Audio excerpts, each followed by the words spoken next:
Hello, and welcome to this video about why you might enjoy playing chess. Especially with social distancing right now, you might be finding yourself terribly bored. So bored that even playing chess seems like a good idea. In this video, I hope to explain to you why that would be an excellent idea. You should probably give it a go. Chess is especially a good choice right now because you can play it from your own home. In under a minute you can be playing a game. But if you become a real chess aficionado, well, you can also watch YouTube videos, you can practice in your own time, learning strategies, follow online tournaments, however much time you want to sink into chess. Chess's loving embrace will expand to cater for that. I hope to explain to someone who maybe has only played chess a few times and doesn't really have a good feel for what the game is, what the core essence of chess is. And I would say that the heart of chess is that it is a battle between two players and your understanding and your ideas against your opponent's understanding and ideas. By understanding, I don't just mean knowing how the pieces move. I mean knowing how they work together, how to get your pieces to coordinate, what would be good for you, what would be good for your opponent, all taking part on the chessboard in front of you. And then what ideas you can come up with, how you can improve your position, or what sort of things you might be looking to do. And at the same time, it's very important to work out what your opponent's ideas are and seeing how you can stop their ideas. So it's this battle between the two of you.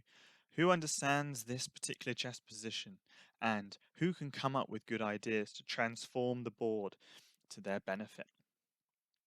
But before I dive in and give you examples of those, just a couple of health warnings. Chess is a strategy game, and if whenever you learn, Othello, Connect Four, maybe Go, noughts and crosses, you thought, what is the point of all this?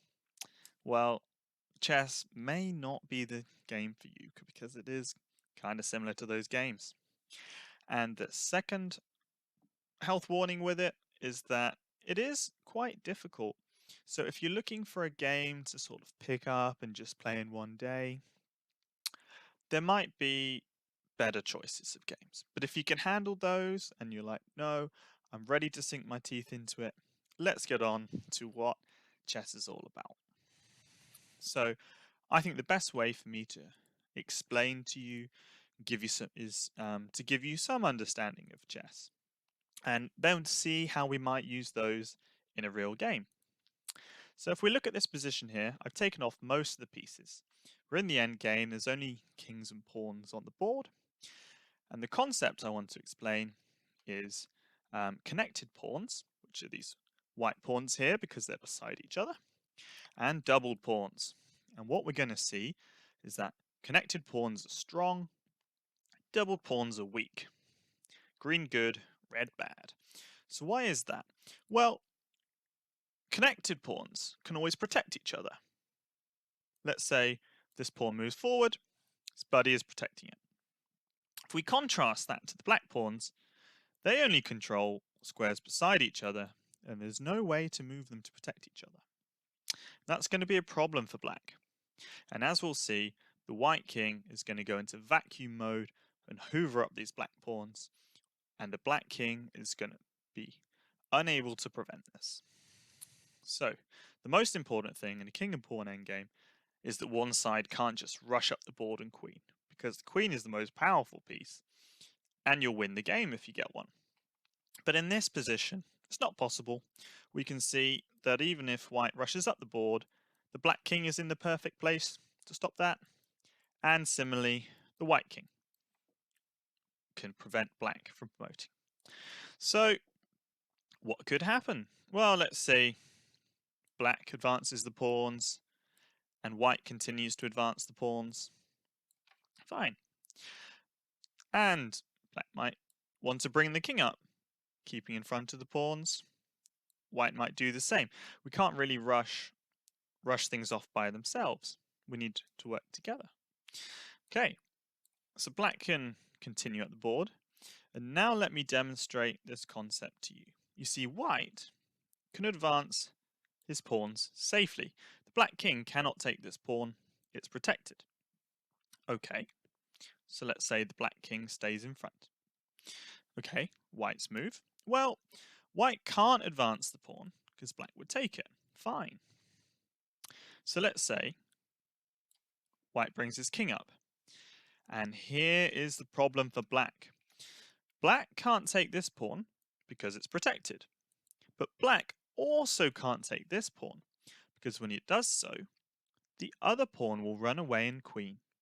Because black's king can only move one square at a time, it will never catch up. Let's see that. If black captures the pawn, the white pawn will run all the way, become a queen, white wins. So, black can't do that. What can black do? Well, let's say black just waits in front of the pawns. Here's the problem for black. The white king can take the black pawns. Black has nothing better to do than stay in front of the white pawns because black can't let white queen, but the white king can just munch these pawns. And here we go. The white king has taken 2 pawns for free. Nothing black can do. White will go on to win this game. So this is the concept of connected pawns being stronger than double pawns. Now, how in chess might we use this? Well, let's put a slightly more complicated position on the board. I've added some knights, and it's white to move. And as white, you notice black is threatening to take your knight. Okay, so normally there'd be some sensible ideas about that.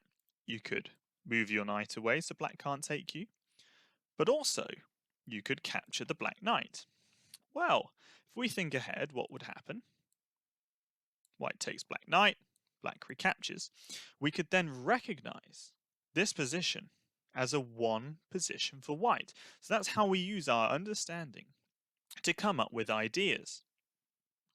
So I hope you've been able to stay with me thus far. I'm now going to try something a little bit more complicated for those of you who maybe have played a few games of chess and can follow, to really see like what chess has to offer.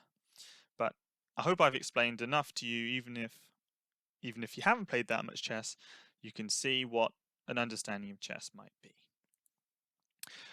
So here's a far more complicated position. Lots more pieces on the board. And let's say black moves the knight to here, again threatening to take our knight.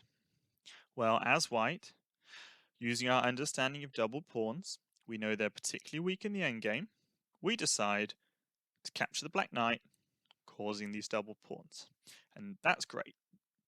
We now know that if we get to the endgame, if there's only kings and pawns left, this will probably be a fatal weakness for black and we'll win the game. So already plans are formulating in our mind. We just need to defend now. We have this long-term weakness of black. If we can just get to the endgame, we're going to win the game. Easy, right? Well, our opponent might have something to say about it. Your opponent probably understands this too. So what's their idea? Well, notice that black's bishop is threatening the knight. And if the knight were to move, black would be able to take white's queen. This is a concept known as a pin. White really doesn't want to move this knight, or he could lose his queen. So what's a reasonable move for white? We want to counter our opponent's ideas.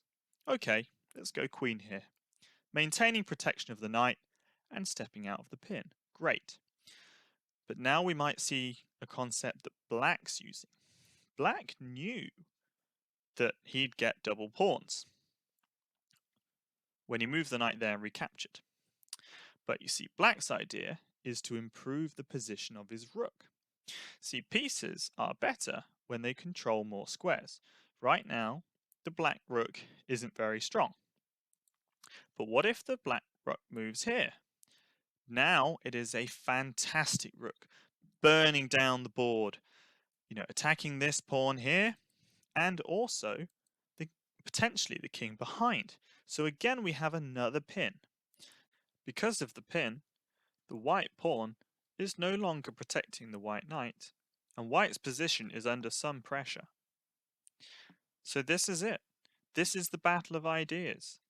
Black has taken on this long-term weakness of double pawns, but for short-term to have very nice piece activity and some pressure on white. Both sides have their positives and their negatives, and the battle will continue with new ideas, new concepts as they tussle to see who was right.